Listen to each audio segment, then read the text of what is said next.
I remember the day it all unraveled. Funny how those moments carve themselves into your memory, like a bullet frozen in midair just before it hits. It was a Wednesday. I'd taken the afternoon off, just a mild cold, nothing serious. I thought I'd surprise my wife, Laura, with lunch from her favorite spot downtown. We'd been married 8 years, and she worked from home editing copy for one of those glossy, high-end lifestyle magazines. I figured I'd bring her a sandwich, kiss her forehead, and pretend I was the perfect husband for a day. But when I pulled into the driveway, something felt off. The blinds in our bedroom were shut. Laura thrived on sunlight, said it helped her focus. Seeing them close in the middle of the afternoon made something in my gut twist.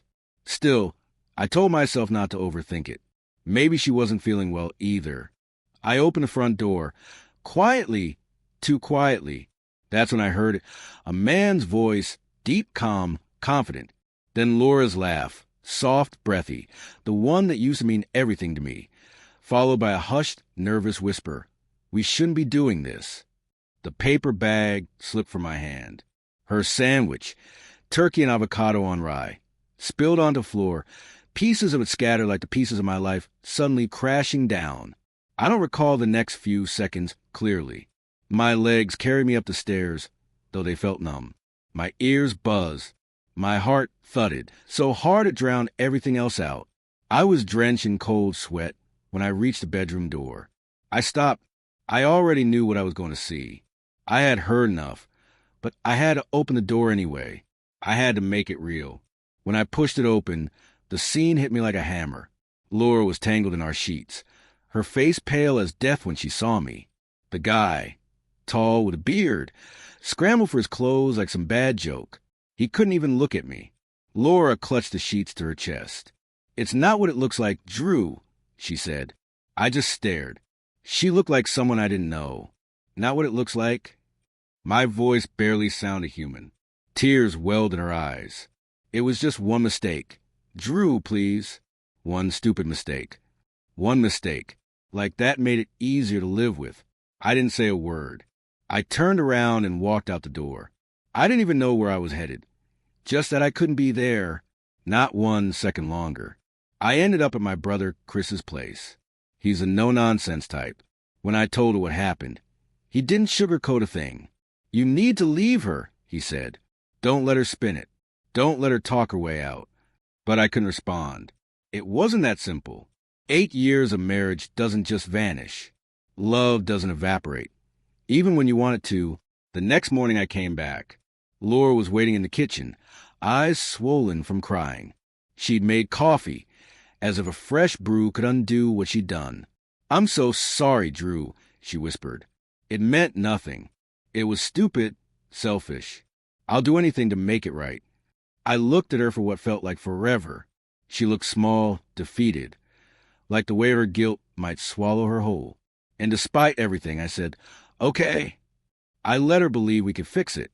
I let her think I was the kind of man who could forgive, who could be noble in the face of betrayal. I played that role to perfection. We went to therapy. I sat through her tearful confessions.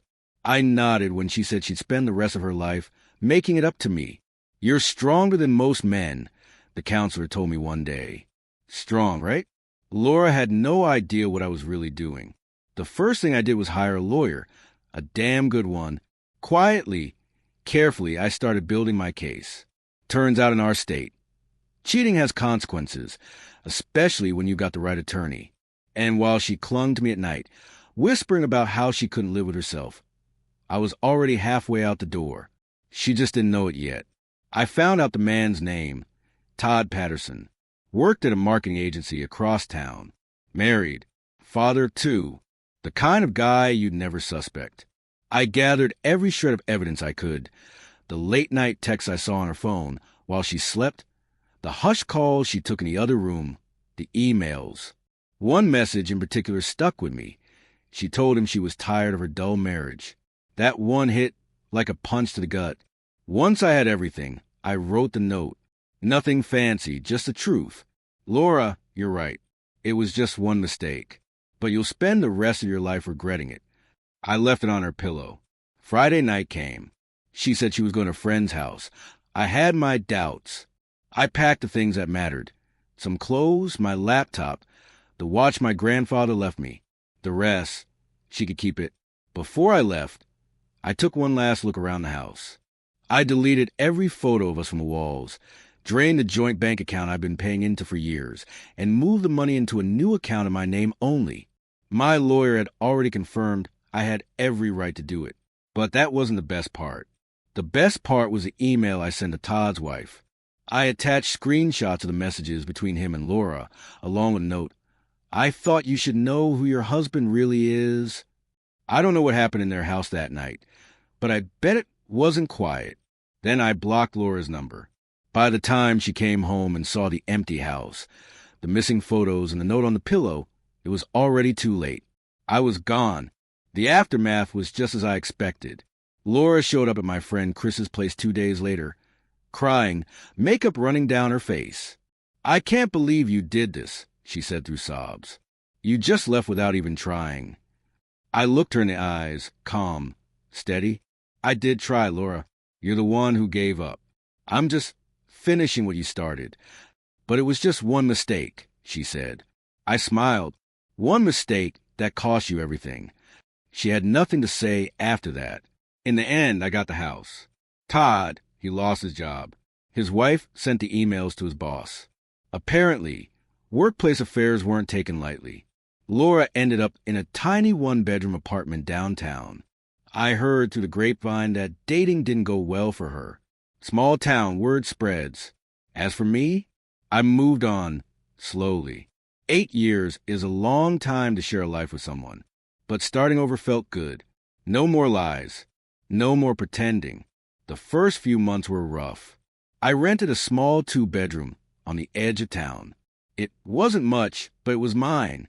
I started cooking again, something I hadn't done in years, because Laura always took care of it. Turns out, I wasn't half bad.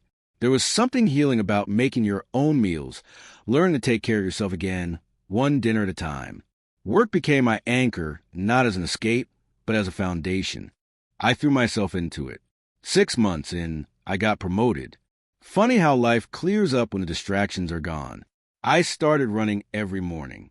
At first, it was just to get the anger out, to stop thinking. But over time, it became part of me.